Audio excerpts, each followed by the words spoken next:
ilmu di bidang teknik atau di bidang servis nantinya. Untuk kapan? Untuk nanti di akhir keluar dari sekolah sini kamu sudah betul-betul mapan di bidang teknik. Nah, di teknik di sepeda motor. Maka Bapak harapkan kalian betul-betul PKL-nya jangan sampai ada yang bikin masalah. Ya, satu kesiangan, apalagi sampai alfa. Kenapa sampai alfa atau banyak kesiangan? Nanti kalau bikin ulah seperti itu, nanti PKL-nya langsung dicabut. Ya, karena ada laporan dari pihak industrinya atau pihak perusahaannya ngasih tahu ke pembimbing atau ke sekolah ini anak seperti ini. Terutama nanti dalam menghadapi puasa. Nah, setelah puasa biasanya Lebaran itu dikasih libur. Biasanya misalkan 1 minggu libur puasa misalkan. Nah ini suka bertambah, nambahan jadi hayang 10 poe atau hayang 2 minggu. Padahal 1 minggu tersebut harus sudah masuk. Nantinya tidak bisa dapat nilai, tidak bisa dapat sertifikat. Pada deh. Nah, mengalin top kamu ke bapak tadi bapak. Nah, diturut nuhun, jadi turut kudu. Ya yang salah kan? Hayang naik kelas. Nah, kalau mau naik kelas berarti ikutin. Ya, apapun yang harus dilaksanakan kamu laksanakan. Ya. Tuh. Nah, mungkin di sini sudah ada Pak Harpan, ini sudah tahu belum? Nah, ini Pak Harpan di salah satu industri di Ahas, ya di sini dekat di sini di Mitra Perdana. Nanti yang akan di Mitra Perdana di sini ada siapa? Nah, Pak Triangga sama Abdul Syukur. Ya, yang Mitra Perdana Abdul Syukur. Nah, ini dari perusahaan Pak Harpan mungkin. Ya, atau bukan mungkin akan menyampaikan masukan-masukan untuk kalian PKL di industri itu bagaimana, peraturan di perusahaan. Ya mau diasah kalau dimanapun, karena ini mekanik itu sebagai tombak punya perusahaan itu juga. Ya. Ketika kamu masuk ke dunia industri, terutama di teknik ahas, mekanik itu tombaknya. Jadi bukan hanya pelayanan kalian berdasarkan hasil kerja aja, bukan, tapi servis kalian konsumen ini juga jadi penilaian. Nah, kalau namanya ahas apalagi kita nggak perlu komunikasi, konsumen lihat aja dia udah nilai, kayak gitu kan. Gimana sih hasil kerjanya, gimana sih cara dia menyampaikan keluhan konsumennya, misalkan ditangani atau enggak. Nah, ini harus ada sesuai. Jadi saya batasi untuk komunikasi dengan konsumen.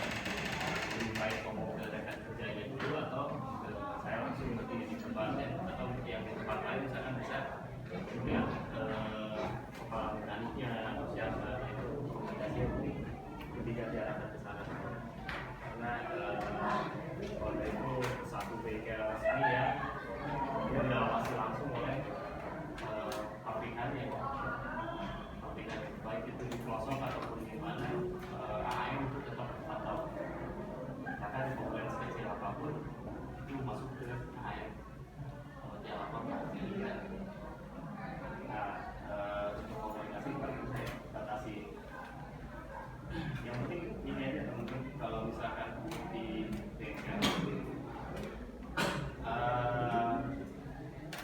persiapkan apa yang nanti dibutuhkan untuk selesai praktek sidang ya. Dan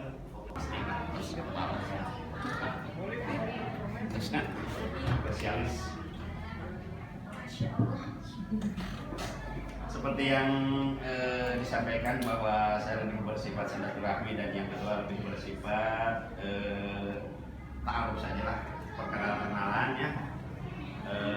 Bahan-bahan untuk praktik kerja lapangan mungkin sudah tidak mustahil. Tadi Bapak bilang tidak mustahil ya, karena lebih mengetahui karena sudah disampaikan setelah dididik oleh sekolah.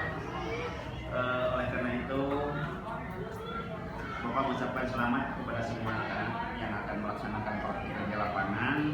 Semoga saja nanti ketika ada di lapangan berada dalam kesehatan, berada dalam kelancaran. Maksud dan tujuan semoga tercapai oleh kita semua dan mendapatkan ilmu yang memang akan bermanfaat bagi kita semuanya. Seperti diketahui bersama bahwa praktik di lapangan itu foto saya waktu baru lulus kuliah. Sekarang udah dulu. Sekarang kan lagi tren ya, rok yang apa? Rok. Nah itu lah. Saya udah lupa. Udah. Saya masih muda, 94. Ini kelas berapa? 11. Kelas 11. Berarti 12 tahun lalu saya juga kelas 11. 2 tahun lalu saya duduk seperti teman-teman mengikuti, nggak jelas ya? Baca nggak? Oke, mungkin singkat dijelaskan. Tol Cipali itu saya yang pegang dari Cikopo sampai ke Palimanan Cirebon. Cikopo itu di Cikampek, itu kita yang mengerjakan. Kemudian Mabes Polri kita yang membuat master plan. Jadi kalau misalkan ada polisi nilai pakai elektronik itu kita yang buat. Kemudian ada kalau yang ekstrim PT Dahana Persero. Mungkin ini enggak familiar, itu perusahaan yang bergerak di bidang senjata. Kalau pilihan bikin senjatanya, nah Dahana itu bikin isi dari peluru. Pilihan kan bikin peluru, tapi kosongan nanti isinya oleh Dahana di Subang sama di Tasikmalaya. Itu kita juga yang kawal, network dan security-nya.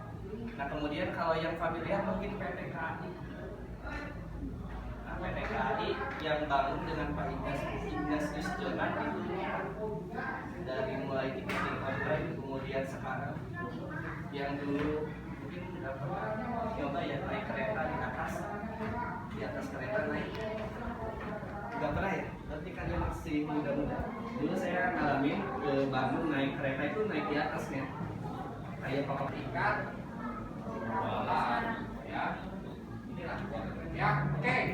Kita jawab ya, satu ya. Oke, nomor 2, mencari pengalaman. Ya, betul sekali ya. Dunia industri berbeda dengan dunia usaha berbeda dengan dunia sekolah. Ya, dunia usaha itu ada target-target yang jelas. Ya, kayak bapak ini, ya, hanya sekedar masuk absensi pakai oring, ya. Kita absensi pakai HP, punya pakai fingerprint ya. Makanya nggak bisa dibohongin. Soalnya kalau tangannya mau dipotong segini, enggak ya. Sekarang pakai HP. Dan itu juga nggak bisa, karena mereka mendetek dari lokasi. Ya. Nah, lalu juga ada target, kita punya target, kita punya target kerja, ya. Dan kita juga punya struktur. Ya, di dunia usaha umum berlaku struktur.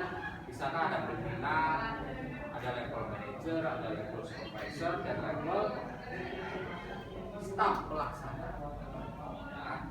Nah, jangan takut salah, ya, jangan takut salah.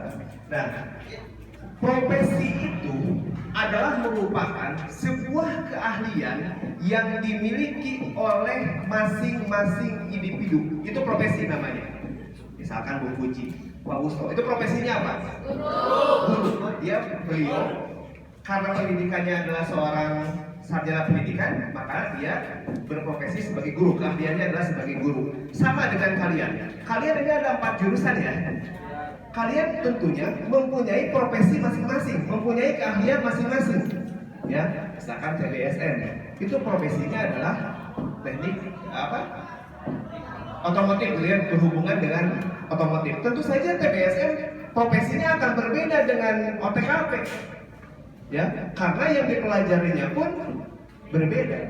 Begitu juga misalkan TKJ dengan BDP, itu profesinya sama apa beda? Beda. Kenapa? Karena bidang keilmuan yang dipelajarinya berbeda. Nah, hal itu yang nantinya akan mewujudkan atau menimbulkan menjadi sebuah profesi yang akan kalian miliki. Itu profesi. Paham ya pengertian profesi? Ya. Jadi profesi itu adalah sebuah keahlian yang dimiliki oleh seseorang. Itu profesi namanya. Oke. Dalam setiap dunia profesi ini mempunyai etika masing-masing. Ya, mempunyai aturannya masing-masing. Misalkan sekarang kalau TBSM profesinya adalah seorang mekanik, dengan OTKP profesinya seorang sekretaris, itu etikanya sama apa beda? Beda. Pasti berbeda. Ya, kenapa? Karena profesinya pun berbeda. Nah, kalau secara pengertian, gitu ya, etika profesi ini adalah sikap etis sebagai bagian integral dari sikap hidup dalam menjalankan kehidupan sebagai pengemban profesi, gitu ya. Jadi bahwa etika profesi ini sesuatu sifat yang baik, gitu ya, yang harus dimiliki oleh masing-masing keahlian tadi. Itu etika profesi. Atau pengertian lainnya adalah konsep etika yang ditetapkan atau disepakati pada tatanan profesi atau lingkup kerja tertentu. Misalnya etika seorang guru, etika siswa, etika perusahaan, etika dokter, etika jurnalistik, dan lain sebagainya. Itu masing-masing profesi mempunyai etika yang berbeda. Nah, next. Nah, untuk melaksanakan profesi yang luhur secara baik, dituntut moralitas. Jadi hal-hal itu tidak bisa dihilangkan ketika kita mempunyai sebuah profesi apapun. Ya, kalian sepintar apapun, gitu ya, sejenius apapun, ketika kalian tidak mempunyai akhlak, ketika kalian tidak mempunyai moral yang baik, itu omong kosong. Ya, kalian mau melamar kerja ke perusahaan manapun, saya tidak akan pernah bisa.